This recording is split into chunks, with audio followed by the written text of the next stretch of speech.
ஜெபத்தோடு கடந்து செல்ல போகிறோம். எங்களோட பாஸ்டர் இணைப்பில் இருக்கிறார்கள். பாஸ்டர் ராசநாயம் அவர்கள் இணைப்பில் இருக்கிறார்கள். இணைப்பில் இருக்கும் பாஸ்டரை நாங்கள் அழைப்பு கொண்டு வந்து வார்த்தையின் வெளிச்சத்தை காண்போம். Praise lord pastor. Praise lord Subha Ilango. Praise lord நேயர்களே. Praise lord pastor. கர்த்தராகிய இயேசு கிறிஸ்துவின் நாமத்தினாலும் வார்த்தையின் வெளிச்சத்தின் பகுதியில் உங்களை நாங்கள் வாழ்த்தி வரவேற்கிறோம் பாஸ்டர். அடுத்து வாருங்கள், வெளிச்சத்தை காண ஆவலாயிருக்கிறோம். ஆமென். இந்த கடைசி காலத்துல நாங்கள் தேவனோடு கூட இருக்க வேண்டும். பலவிதமான உபத்திரவங்கள் வரும். தேவனோடு நாங்கள் இணைந்திருக்க வேண்டும். ஒரு ஜெபத்துடன் ஆரம்பிப்போம்.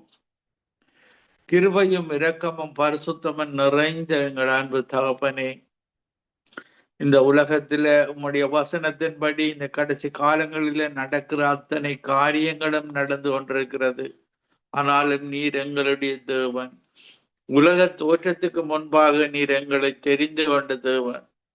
அந்த உம்முடைய ராஜ்யத்துல நாங்கள் இந்த கடைசி காலத்துல உமக்கு உண்மையும் உத்தமமும் பரிசுத்தமாக வாழ்ந்து உமது சித்தத்தின்படி வாழ்ந்து உம்மோடு கூட வாழுகிற அந்த நித்தியமான வாழ்வை இந்த நிகழ்ச்சியை கேட்டுக்கொண்டிருக்கிற ஒவ்வொருவரும், மறு ஒலிபரப்பை கேட்க போகிற ஒவ்வொருவரும் அதை பெற்றுக்கொள்ள நீர் உதவி செய்வீராக. ரட்சிக்கப்படாத மக்களை இந்த காலத்துல நீர் இழுத்து கொள்ளும்படியாக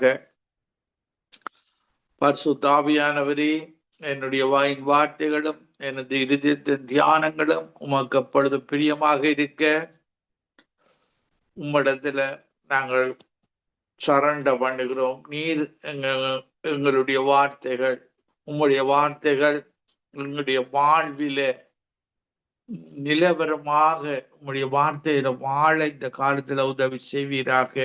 ஒவ்வொருவரையும் ஆசீர்வதிப்பீராக. கேட்கிற காதுகளை, உணர்வுள்ள இருதயத்தை கொடுத்து உமக்கு பிரியமாக வாழ உதவி செய்வீராக. துதிகன மகிமை உண்டான மெய்த்தவனாகி உமக்கு செலுத்தி ஆண்டவரின் இரட்சகருமாகிய இயேசு கிறிஸ்துவின் நாமத்தில் ஒருவரையும் ஆசீர்வதித்து ஜெபிக்கிறேன். எங்களை எப்பொழுது நேசிக்கிறேன் நல்ல பிதாவே, ஆமென். நாங்கள் பார்க்கும் பொழுது ஏசாயா 43ஆம் அதிகாரம் 2வது வசனத்திலிருந்து பார்க்கும் பொழுது, நீ தண்ணீர்களை கடக்கும் போதும் நான் உன்னோடு இருப்பேன், நீ ஆறுகளை கடக்கும் போது அவைகள் உன்மேல் புரளுவதில்லை, அக்கினியில் நடக்கும் போதும் வேகாதிருப்பாய், அக்கினி ஜுவாலை உன் பேரில் பற்றாது. நாங்கள் எங்களுடைய ஒன்றான மெய்த்தேவன் இல்லை, உண்மையோடும் உத்தமத்தோடும் அவருடைய வார்த்தையின்படி நடக்கும் பொழுது உலகத்துல 1000 பேர் எங்களுடைய வலது பக்கத்திலும் 10,000 பேர் எங்களுடைய இடது பக்கத்தில் விழுந்தாலும் அது உங்களை அணுகாது. இப்படியாக எங்களை பாதுகாக்கிற தேவன் தான் எங்களுடைய தேவன். அவரை உண்மையோடும் ஆவியோடும் அவருடைய வசனத்தின்படி வாழும் பொழுது அவர் என்ன உபத்திரவம் வந்தாலும் துன்பங்கள் வந்தாலும் எங்களை பாதுகாக்கிற தேவனாக இருக்கிறார். உத்தமமாக தேவனுக்கு உண்மையாக உத்தமமாக இருக்க வேண்டும். பாருங்கள், தானியேலை பிடித்து சிங்க குகைகளில் போட்டார்கள் அந்த ராஜாவின் காலத்துல. ஆனாலும் தேவன் அவரோட அந்த சிங்கங்களின் வாயை கட்டி விட்டதை நாங்கள் பார்க்கக்கூடியதாக இருக்கிறது. தானியேல் தேவனுக்கு பிரியமாக வாழ்ந்ததன் நிமித்தம், தேவனுடைய வார்த்தைகளின்படி அவன் வாழ்ந்ததன் நிமித்தம், ஜெபித்ததன் நிமித்தம் அவன் அந்த சிங்கம் அவனால் சேதப்படுத்த முடியவில்லை. என்றால் சிங்கத்தை உருவாக்கின தேவன் அந்த ஒன்றான மெய்த்தவன். அந்த ஒன்றான மெய்த்தவனால தான் அந்த சிங்கத்தின் வாயை கட்ட முடியும். மதங்களால வேறு எந்த நீங்கள் எதை நம்பி போனாலும் உங்களுக்கு நீங்கள் அந்த மெய்யான தேவனை விட்டு விட்டால் இந்த நரக வாழ்வு, நித்தியமாக வாழுகிற நரக வாழ்வு, நித்திய நிந்தையில வாழுகிற வாழ்வு. இந்த ஒன்றான மெய்த்தேவனை நம்பி வரும் பொழுது ரட்சகராகிய இந்த உலகத்தில் எல்லாருக்கும் கொடுக்கப்பட்ட நாமம் ஆண்டவராகிய இயேசு கிறிஸ்துடைய நாமம், ரட்சிக்கப்படுவதற்கு கொடுக்கப்பட்ட நாமம். அந்த நாமத்தின் மேல் விசுவாசம் உள்ளவர்களாகி இயேசுவை ஏற்றுக்கொண்டவர்கள் எத்தனை பேர்களோ அத்தனை பேர்களும் எங்களுடைய ஒன்றான மெய்தேவனுடைய பிள்ளைகளாக எங்களை தேவன் தெரிந்து கொண்டிருக்கிறார். இன்றைக்கு ரட்சிக்கப்படாத மக்கள், பாவத்தில் வாழுகிற மக்கள் ஒவ்வொருவரையும் அழைக்கிறார். இந்த சுவிசேஷம் பூமியில் உள்ள சகல ஜாதிகளுக்கும் பிரசங்கிக்கப்பட வேண்டும், அப்பொழுது முடிவு வரும். இந்த காலத்துல பார்த்தீர்களாக இருந்தால் இந்த காலம் ஒரு முடிவை நோக்கி போகிறதை நாங்கள் பார்க்கக்கூடியதாக இருக்கிறது. நாடுகள், மக்கள் 2 விதமான வழிகளில போவதை நாங்கள் பார்க்கக்கூடியதாக இருக்கிறது. ஒரு வழி அந்த ஒன்றான மெய்தேவனை நோக்கிய பார்வையில போகிற வழியாக இருக்கிறது. இயேசுவை ரட்சகராக ஏற்றுக்கொண்டு அந்த தேவனிடத்துல விசுவாசம் வைத்து இந்த உலகத்தை படைத்த தேவன், சூரியன், சந்திரன், மிருகங்கள், பறவைகள் எல்லாவற்றையும் படைத்த அந்த தேவனிடத்துல இந்த காலத்தில் அதிகமான மக்கள் தேடுகிறார்கள். அந்த தேவனை தூக்கி போகிற பாதையில ஒரு பெரிய அளவு ஜனம் மனம் திரும்பி கொண்டிருக்கிறது. பாருங்கள், இயேசு கிறிஸ்து தாமதிக்கிறார் என்று சொல்லுகிறபடி இயேசு வாக்குத்தத்தத்தை குறித்து தாமதமாயிராமல் எல்லாரும் மனம் திரும்ப வேண்டும் என நீடிய பொறுமை உள்ளவராயிருக்கிறார். இந்த காலத்துல நீங்கள் இயேசுவை அறிந்து கொள்ள வேண்டும். அவரிடத்திலே அவர் மட்டும்தான் பாவ மன்னிப்பை பெற்றுக் கொள்ள முடியும். இயேசு கிறிஸ்துவனுடைய இரத்தம் 1 யோவான் 1:7 சொல்லுகிறது, இயேசு கிறிஸ்துவின் இரத்தம் சகல பாவங்களை கழுவி சுத்திகரிக்கிறது. அவருடைய பாவம் தான், அவருடைய இரத்தம் தான் எங்களுடைய எல்லா பாவங்களையும் கழுவி சுத்திகரிக்கிறதாக இருக்கிறது. எங்களுடைய மீறுதல்கள், பாவங்கள் அனைத்தையும் அவருடைய இரத்தம் கழுவி எங்களை நீதிமானாக மாற்றி இருக்கிறது. இலவசமாக விசுவாசத்தை கொண்டு கிருபையினால ரட்சிக்கப்பட்டீர்கள். இது உங்களால் உண்டானதென தேவனுடைய ஈவு. நீங்கள் அந்த மெய்யான தேவனை தேடி வரும் பொழுது, இயேசுவை அறிந்து கொள்ளும் பொழுது அந்த ரட்சிப்பு உங்களுக்கு இலவசமாக தருகிறார். இன்றைக்கு மதங்களில பார்த்தீர்களாக இருந்தால், இன்றைக்கு ஒவ்வொரு மதங்களிலேயும் மனிதர்களால் எழுதப்பட்ட கொள்கைகள் இருக்கும். அதன்படி தங்களுடைய மதங்களிடத்துல மதத்தை போதிப்பார்கள். பாருங்கள், இந்த முஸ்லிம் மதத்துல 5 விதமான காரியங்கள் இருக்கும். இந்த மெக்கா தேசத்துக்கு போக வேண்டும், இப்படியாக சில உலக பிரகாரமான காரியங்கள் தான் இருக்கும். ஆனால் கிறிஸ்தவ வாழ்வில இயேசுவை நீங்கள் அறிந்து கொள்ள வேண்டும். இயேசுதான் எனக்காக, என் பாவங்களுக்காக இயேசு காயப்பட்டார். இந்த சிலுவையை இந்த காலத்துல 2 நாட்களில இயேசு எனக்காக, நான் மரிக்க வேண்டிய இடத்துல இயேசு அந்த சிலுவையில காயப்பட்டார். என் பாவங்களுக்காக இயேசு காயப்பட்டார், நான் மரிக்க வேண்டிய இடத்துல. என் அக்கிரமங்களுக்காக இயேசு நொறுக்கப்பட்டார். எனக்கு சமாதானத்தை உண்டு பண்ணும் ஆக்கினியை இயேசு அந்த சிலுவையில் ஏற்றுக்கொண்டார். அவருடைய தழும்புகளால நான் குணமாகிறேன். நாங்கள் ஒவ்வொருவரும் அவருடைய தழும்புகளால நாங்கள் குணமாகிறோம். பாருங்கள், இயேசு வானத்திலிருந்து இறங்கி வந்த ஜீவ அப்பம். அன்றைக்கு இஸ்ரவேல் ஜனங்கள் தூதர்கள் உண்ணும் உணவை உண்டு, ஆனால் அவர்கள் மரித்தார்கள். இந்த வானத்தில் இறங்கி வந்த ஜீவ அப்பத்தை உட்கொள்கிறவன் நித்திய வாழ்வை பெற்றுக் கொள்வான். அந்த அப்பத்தை புசித்து இயேசுடைய பிடிக்கப்பட்ட சரீரத்தை புசித்து அவருடைய இரத்தத்தை நாங்கள் பானம் பண்ணி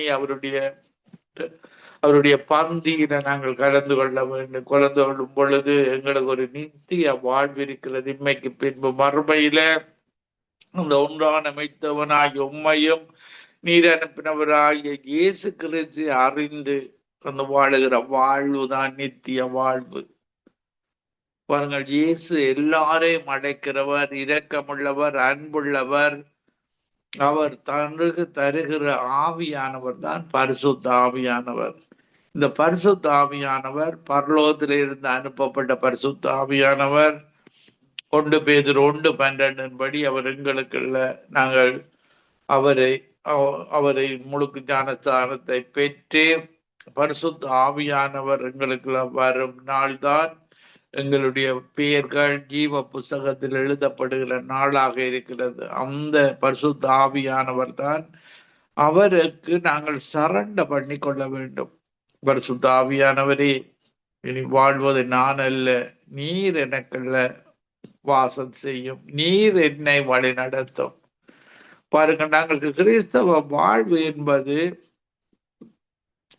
அவரிடத்துல சரண்டர் பண்ணி வாழுவது. இன்றைக்கு நாங்கள் எங்களுடைய வழிகளில நாங்கள் எங்களுடைய கிறிஸ்தவ வாழ்வில நாங்கள் இதுவரையும் எங்களுடைய வாழ்வில நடந்திருக்கிறோம். தேவனுக்கு பிரியமில்லாமல் நாங்கள் முன்னாக ஓடி போய் பல காரியங்களை செய்திருக்கிறோம். அந்த காரியங்களை யோசித்து பார்த்தால் எங்களுடைய தேவனை முன்னுக்கு விடாமல் நாங்கள் செய்த காரியங்களில் அந்த காரியங்கள் எல்லாம் எங்களுக்கு தீமையை தந்திருக்கிறது. பாருங்கள், தடைகளை நீக்கி போடுகிறவர் எனக்கு முன்பாக போம் என்று சொல்லி நாங்கள் அவரை நாங்கள் முன்னிக்கொள்ள வேண்டும். எங்களுடைய தேவனை, எங்களுக்குள்ள இருக்கிற பரிசுத்த ஆவியானவரே, நீர் உமக்கு கீழே நான் இருக்கத்தக்கதாக, நீர் நம்முடைய வார்த்தை மனிதர்களுக்கு வாழ்வை கொடுக்கத்தக்கதாக என்னை மறைத்து நீர் பேசும். இப்படியாக நாங்கள் ஒவ்வொரு ஆலோசனைகளையும் அந்த பரிசுத்த ஆவியானவர் எங்களுக்குள்ள இருந்து ஒரு ஆலோசனை தருகிற பரிசுத்த ஆவியானவராக இருக்கிறார். நாங்கள் பரிசுத்த ஆவியானவர் ஒரு முடிவை காணவில்லை, ஃபாஸ்டாக செயற்படுகிறார் இல்லை என்று சொல்லி நாங்கள் முன்னுக்கு போய் பல இடங்களில முட்டுப்பட்டு வாழ்ந்திருக்கிறோம். ஆனால் இந்த காலத்துல இது ஒரு கடைசி காலமாக இருக்கிறது. இந்த காலத்துல நாங்கள் அவரிடத்துல பரிசுத்த ஆவியானவரிடத்துல சரண்டர் பண்ணி வாழ வேண்டும். நீர் என்னை இந்த கடைசி காலத்துல வழி நடத்தும். பல துன்பங்கள் வரும், துயரங்கள் வரும், நாசமோசங்கள் வரும், பட்டியம் வரும், எல்லாவற்றில இருந்தும் எங்களை மீட்டு வழி நடத்துகிறவராக பரிசுத்த ஆவியானவராக இருக்கிறார். மாம்ச சிந்தை மரணம், ஆவியின் சிந்தையோ ஜீவனும் சமாதானமும். அது ஒரு சமாதானமான வாழ்க்கை, ஒரு அன்பான வாழ்க்கை, ஒரு ஜென்டில்மேனாக பரிசுத்த ஆவியானவர் இருக்கிறார். ஒரு நீதி உள்ளவராக இருக்கிறார். பாவம் செய்யும் பொழுது அவர் கண்டித்து உணர்த்துவார். பாவத்தை குறித்தும் நீதியை குறித்தும் நியாய தீர்ப்பை குறித்தும் கண்டித்து உணர்த்துவார். பாவம் பொல்லாதது, இந்த பாவத்தில இருந்து விடுதலை வேண்டும். நீதி, தேவனுடைய வார்த்தை தான் நீதியாக இருக்கிறது. இந்த நியாய தீர்ப்புக்கு இயேசு வந்து நியாய தீர்ப்பு கொடுக்க போகிறார். நாங்கள் இயேசுவுக்கு பிரியமாக அவர் எங்களோடு கூட இருக்கிறார் என்ற உணர்வோட நாங்கள் வாழ வேண்டும். அந்த உணர்வை பெற்று பரிசுத்த ஆவியானவருடைய உதவியோடு நாங்கள் பார்க்கும் பொழுது ஏசாயா 43ஆம் அதிகாரம் 1வது வசனத்துல, இப்போதும் யாக்கோபே உன்னை சிருஷ்டித்தவரும் இஷ்டவேலே உன்னை உருவாக்கினவருமாகிய கர்த்தர் சொல்லுகிறதாவது, பயப்படாது, உன்னை மீட்டு கொண்டேன், உன்னை பேர் சொல்லி அழைத்தேன், நீ என்னுடையவன் என்று சொல்லத்தக்க அளவுக்கு எங்களுடைய வாழ்க்கை அந்த தேவனுக்கு பிரியமாக வாழ வேண்டும். பாருங்கள், நாங்கள் ஏசாயா 43ஆம் அதிகாரம் 3வது வசனத்திலையும், நான் இஷ்டவேலின் பரிசுத்தரும் உன் இரட்சகருமாய் இருக்கிற உன் தேவனாகிய கர்த்தர் உன்னை மீட்க பொருளாக எகிப்தையும் உனக்கு ஊடாக எத்தியோப்பியாவையும் சேபாவையும் கொடுத்தேன். நீ என் பார்வைக்கு அருமையானவனாய் இருந்தபடியினால் கனம் பெற்றாய். நானும் உன்னை சிநேகித்தேன்.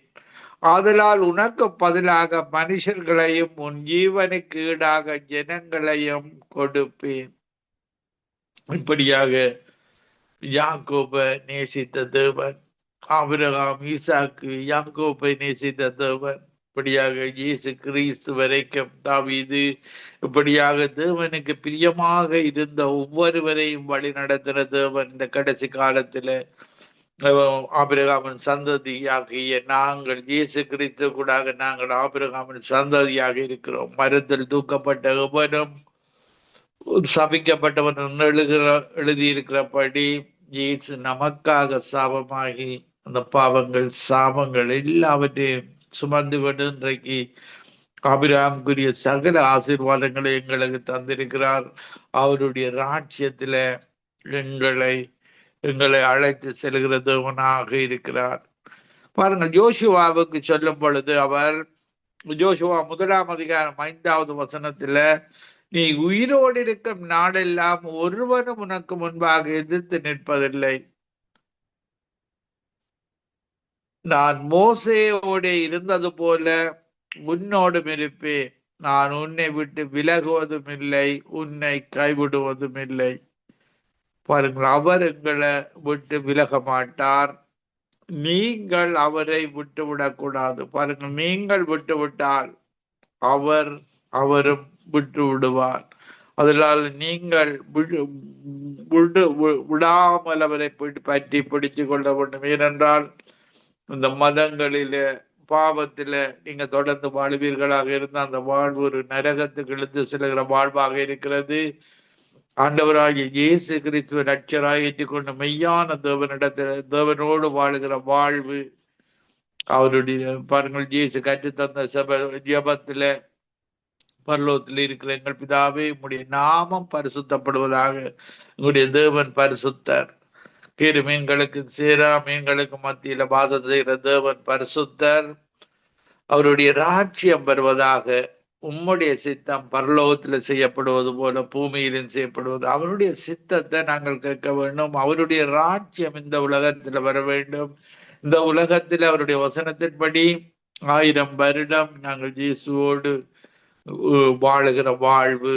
இந்த உலகத்தில் இருக்கிற பிசாசு கட்டப்படும் 1000 வருடங்கள். அந்த 1000 வருடங்கள் இயேசுவோடு நாங்கள் இந்த உலகத்திலேயும் வாழ முடியும். கவலை இல்லாமல், கண்ணீர் இல்லாமல். அவர் எல்லா தேவைகளையும் சந்திக்கிறவராக இருக்கிறார். இன்றைக்கு இந்த உலகத்துல நடக்கிற அத்தனை தீமைகளுக்கு காரணம் பிசாசனுடைய தூதர்களும் லூசிபரஸும். பாருங்கள், எங்களுடைய முதல் பெற்றோரை வஞ்சித்தவன் லூசிபரஸ் ஆக இருக்கிறான். அவனும் அவனுடைய 1/3 பங்கு தூதர்களும் தேவனுக்கு விரோதமாக செயற்பட்டு இன்றைக்கு இந்த உலகத்தை, இப்படியான மனுக்குலத்தை, எங்களுடைய மனிதர்கள் எல்லாவரையும் தேவன் தம்முடைய சாயலாகவன் ரூபத்தின்படியும் படைத்தான். அப்படி படைக்கப்பட்ட மனிதனை பிசாசை பார்க்கும் பொழுது தேவன் எங்களில் இருப்பதை அவன் பார்க்கிறான். அவன் மனுக்குலத்துக்கு விரோதமாக செயற்படுகிறான். பாருங்கள், தேவன் படைக்கும் பொழுது ஏஞ்சல்ஸாக பிசாசு 1/3 பங்கு தூதர்களும் லூசிபரஸும் ஏஞ்சல்ஸாக இருந்தவர்கள். ஏஞ்சல்ஸாகத்தான் தேவன் அவர்களை படைத்தார். அவர்கள் பாவம் செய்து விழுந்து போனதன் நிமித்தம் மனிதனை தேவன் நம்முடைய சாயலாகவன் ரூபத்தின்படியும் படைத்தார். நாங்கள் தேவனுடைய ரூபத்திலேயும் தேவனால அவருக்காக படைக்கப்பட்டவர்கள். நாங்கள் நரகத்துக்கு போவதற்காக படைக்கப்பட்டவர் அல்ல. இந்த நரகம் இந்த பாவம் செய்த தூதர்களுக்காக ஒதுக்கப்பட்ட இடம். இன்றைக்கு அந்த பாவம் செய்த தூதர்கள் மனிதர்களை பாவம் செய்ய, தாங்கள் பாவம் செய்து விழுந்து போனது போல மனிதர்களையும் பாவம் செய்து தீமைகளை செய்து தேவன் இப்பொழுது நன்மையான ஈவுகளையும் பரிபூரணமான வரங்களையும் தருகிறவர். ஒருவருக்கு தீமையை பார்க்க மாட்டாத சுத்த கண்ணன். அவரிடத்திலிருந்து வருகிறது எல்லாம் நன்மைகள் தான் எங்களுக்கு வருகிறது. அவர் ஒரு இயேசு கூட பாருங்கள், இந்த உலகத்தில் அவர் வாழ்ந்து காட்டின பொழுது ஒரு தீமை கூட யாருக்கும் செய்யவில்லை. உங்களை துன்பப்படுத்துகிறவர்களுக்காக ஜெபம் பண்ணுங்கள், உங்களை சத்துருக்களை சிநேகியுங்கள். அப்படி ஒரு இரக்கமுள்ளவர் தான் ஆண்டவராகிய இயேசு கிறிஸ்து. அவரை பற்றி கொள்வது என்பது அவரை போல நாங்கள் வாழ வேண்டும். அன்பு, அவர் அன்புதான் அவருடைய பிரதான வார்த்தையாக இருக்கிறது. முழு இருதயத்தோடும், முழு ஆத்மாவோடும், முழு பலத்தோடும், முழு சிந்தையோடும் அந்த ஒன்றான தேவனை அன்பு செய்ய வேண்டும், பிறரை நேசிக்க வேண்டும். இதுதான் தேவனுடைய வார்த்தையாக இருக்கிறது. பாருங்கள், இந்த கடைசி காலத்துல நாங்கள் அந்த யுத்தங்களை பார்க்கிறோம். மக்களுக்கு, ராஜ்யங்களுக்கு எதிராக ராஜ்யம், இப்படியாக பல காரியங்கள் இந்த கடைசி காலத்துல நடக்கிறதை நாங்கள் பார்க்கக்கூடியதாக இருக்கிறது. இப்படியாக ஒரு நாள் இயேசு வரப்போகிறார். ஆயத்தமாயிருக்கிறவர்கள், விழித்திருக்கிறவர்கள், தேவனுக்கு பிரியமான காரியங்களை செய்கிறவர்கள், அவர் இயேசு வந்து தம்முடைய வலது பக்கத்துல இருப்பார்கள். தேவனுக்கு பிரியமாக, இயேசுவுக்கு பிரியமான வேதாகமத்தின்படி அதிலே வார்த்தை இருந்தது, வார்த்தை தேவனிடத்தில் இருந்தது, வார்த்தை தேவனாக இருந்தது. வார்த்தையின்படி வாழ்ந்தவர்களுக்கு அவர்களை வலது பக்கத்துல, மத்தேயு 25:33 செம்மறியாடுகளை தமது வலது பக்கத்திலும் வெள்ளாடுகளை தமது இடது பக்கத்திலும் நிறுத்துவார். வெள்ளாடுகள் தேவனுக்கு பிரியமில்லாம வாழ்ந்தவர்கள், அவர்கள் இடது பக்கத்துல இருக்கிறவர்கள் இப்படியாக நரகத்துக்கு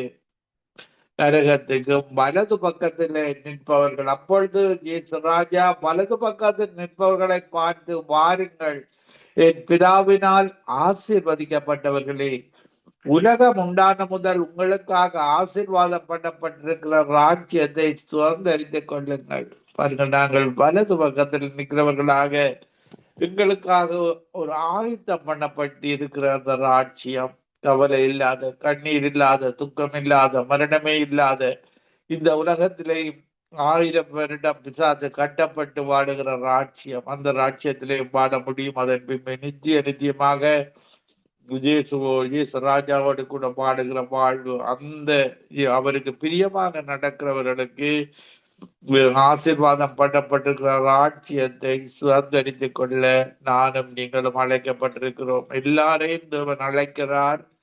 நீங்கள் தான் இயேசு வேண்டாம் என்கிறீர்கள். பாருங்கள், அந்த மெய்யான தேவன், எங்களில் அன்பு கூறுகிற தேவன், பாருங்கள், அந்த இளைய குமாரன் தன்னுடைய வாழ்வில வாழ்ந்தான். உலக வாழ்வில அவன் எல்லாவற்றையும் இழந்து ஒரு நாள் உணர்ந்தான், நான் என்னுடைய தகப்பன் வீட்டுக்கு போக வேண்டும். என் தகப்பன் வீட்டுல போதிய அளவு இந்த உலகத்தை படைத்த எங்களுடைய தகப்பனாக எங்களை ஏற்றுக்கொண்ட எங்களுடைய அப்பா வீட்டுல எல்லாம் நிறைவாக இருக்கிறது. அந்த அப்பாவிடத்துல இருக்கும் பொழுது, அப்பாவை விட்டு நீங்கள் பிரிந்து மதங்களில வாழ்வீர்களாக இருந்தால், பாவத்தில வாழ்வீர்களாக இருந்தால், எங்களுடைய அப்பா உங்களை திரும்பி வரும்படியாக வலிமையில் விழி வைத்து காத்து கொண்டிருக்கிறார். எப்பொழுது என்னுடைய மகன், இந்த இந்து மகன், முஸ்லிம் மகன், இப்படியாக புத்திஸ்ட் மகன், பாவத்துல வாழுகிற மகன், கடவுளை வேண்டாம் என்று சொல்லுகிற மகன் எப்பொழுது தன்னிடத்துல வருவான் என்று சொல்லி அந்த தூரம் போன இளைய மகனை போல இயேசு வலிமையில விழி வைத்து உங்களை எல்லாம் பார்த்து கொண்டிருக்கிறார். அவரிடத்துல நான் வருகிறேன், உம்மை இரட்சகராக ஏற்றுக்கொள்கிறேன் என்று சொல்லி நீங்கள் அவரிடத்துல உங்களுடைய வாழ்வை ஒப்பு கொடுக்கும் பொழுது, அவர் எங்களுடைய இந்த கடைசி காலத்துல வாழுகிற ஒவ்வொருவருடைய வாழ்வையும் அவருக்கு பிரியமான வாழ்வாக அவர் மாற்றி எங்களை வழிநடத்துகிற தேவனாக இருக்கிறார்.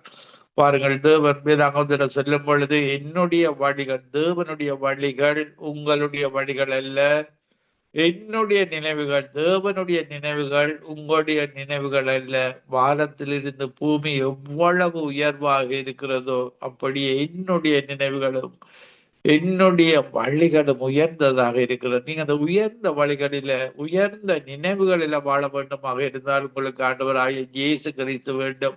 உங்களுக்கு பிசாசின் அடிமைத்தனத்தில, பிசாசின் வாழ்வுதான் வேண்டுமாக இருந்தால், அடிமைப்பட்டு வாழுகிற வாழ்வு, சாபத்துல வாழுகிற வாழ்வு, ஒரு இருளான இடத்துல வாழுகிற வாழ்வு, ஒரு அடிமைப்படுத்தப்பட்ட நாடுகள், அடிமைப்படுத்த வாழ்வு இப்படியாக வாழ வேண்டுமாக இருந்தால் பாருங்கள், இன்றைக்கு பல நாடுகள் அடிமைத்தனத்தில் வாழுகிறார்கள், மக்களை அடிமைப்படுத்தி வாழுகிறார்கள். இயேசு வேண்டாம் என்று வாழுகிறார்கள். இவர்கள் எல்லாம் வெளிச்சத்துக்கு வர வேண்டும் என்றுதான் ஆண்டவராகிய இயேசு கிறிஸ்து ஒவ்வொருவரையும் அழைக்கிற தேவனாக இருக்கிறார். அவர் அவர் பாருங்கள், அந்த தகப்பனை போல தூரத்தில் இருந்து வரும் பொழுதே அவர் ஒவ்வொரு நாளும் உங்களுக்காக காத்து கொண்டிருக்கிறார். பாருங்கள், அவன் தூரத்துல வரும் பொழுதே தகப்பன் கண்டு கொள்ளுகிறார், என்னுடைய மகன் வருகிறான் என்று.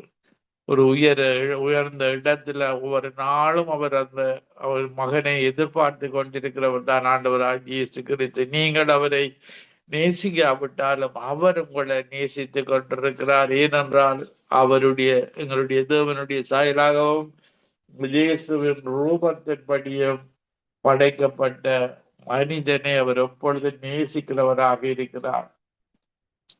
அதனால இந்த கடைசி காலத்தில் நாங்கள் ஆயத்தமாக இருக்க வேண்டும். அவர் வரப்போகிறார். அவருடைய வருகைக்கு பாருங்கள், 5 கன்னிகைகள் புத்தி உள்ளவர்களாக இருந்தார்கள், 5 கன்னிகைகள் புத்தி இல்லாதவர்களாக இருந்தார்கள். ஆயத்தமாக இருந்தவர்கள், எண்ணெயோடு மணவாளனை வரவேற்க ஆயத்தமாக இருந்தவர்கள்.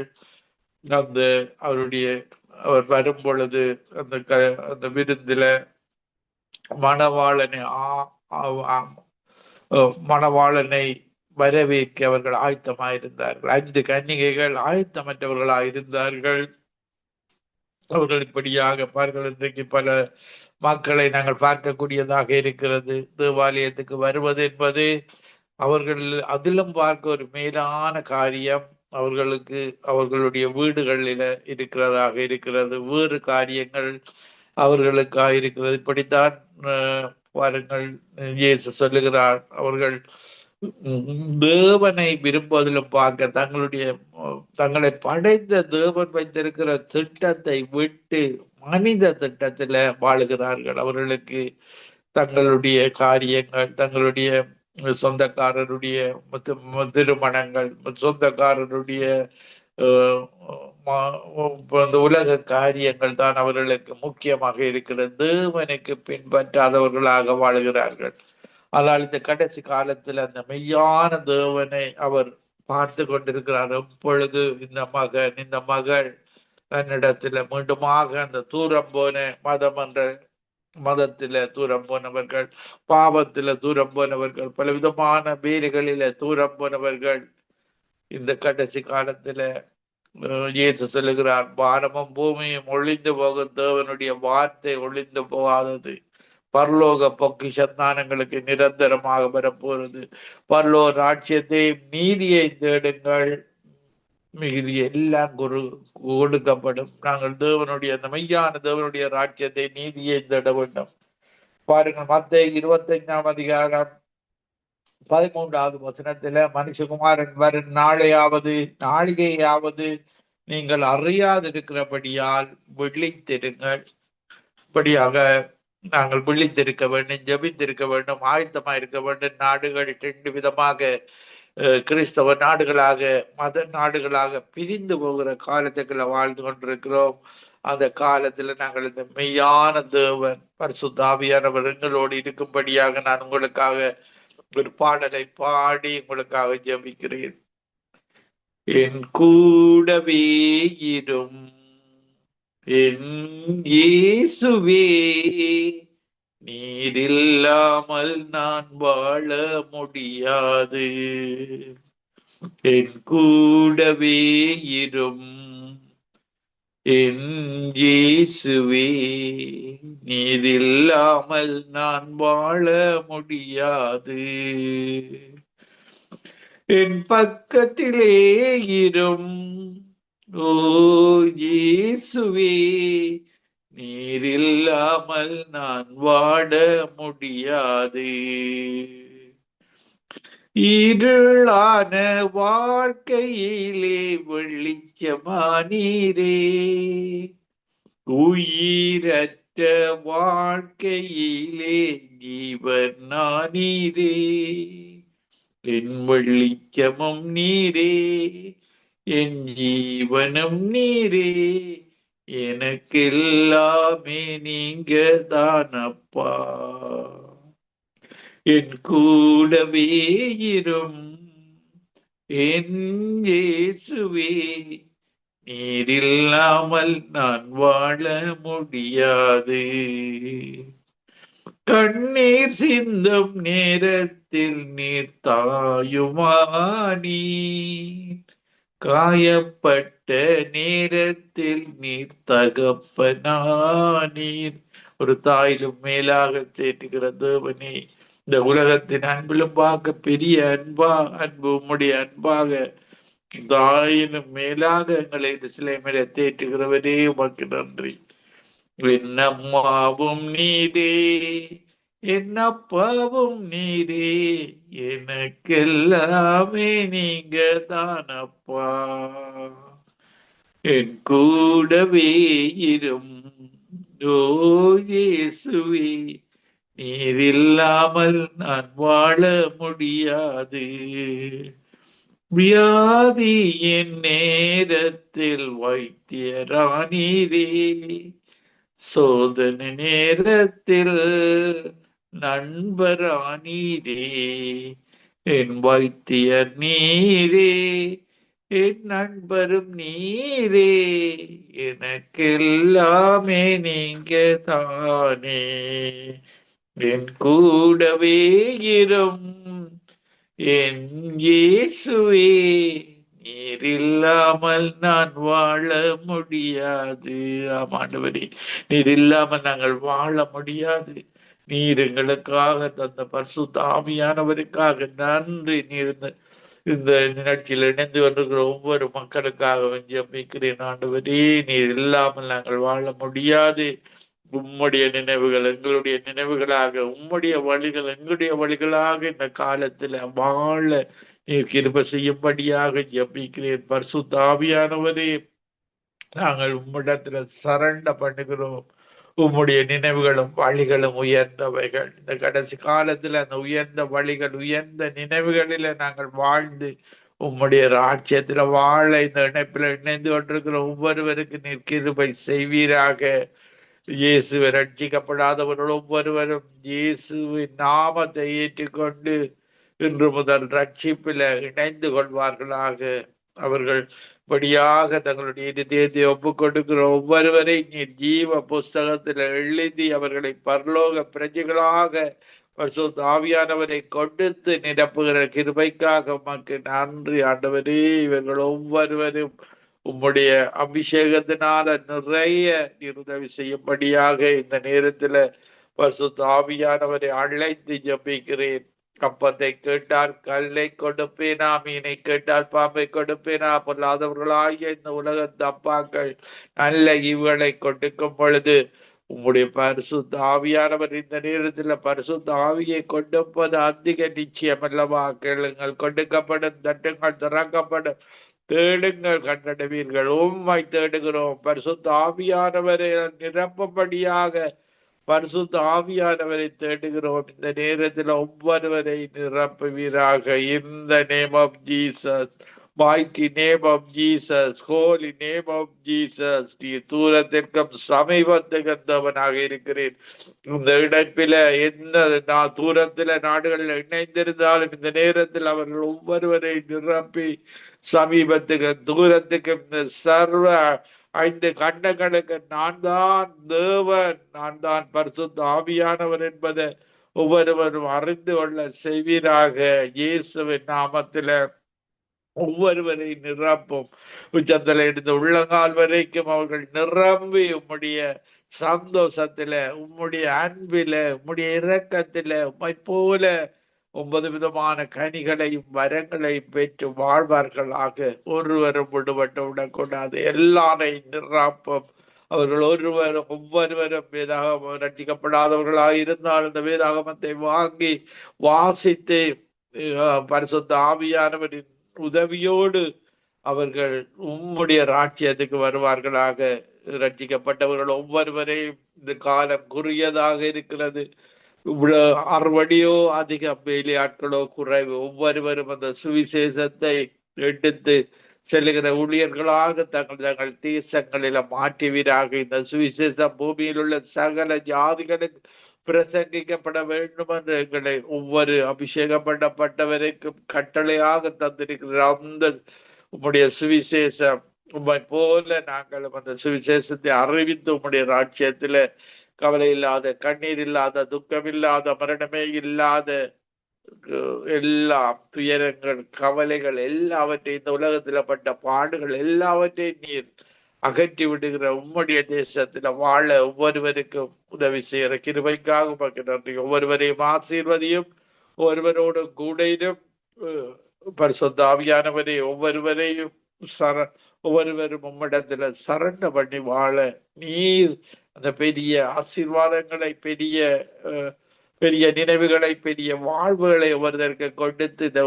எடுத்து பயன்படுத்துவீராக. துதிகர மகிமை ஒன்றான வைத்தவனாய் உமக்கை செலுத்தி ஆண்டவரின் ரட்சகருமாகிய இயேசு கிறிஸ்துவின் நாமத்தில் ஒருவரையும் ஆசீர்வதித்து ஜெபிக்கிறேன் எங்களை எப்பொழுது நேசிக்கிற நல்ல பிதாவே. ஆமீன், ஆமீன், ஆமீன்.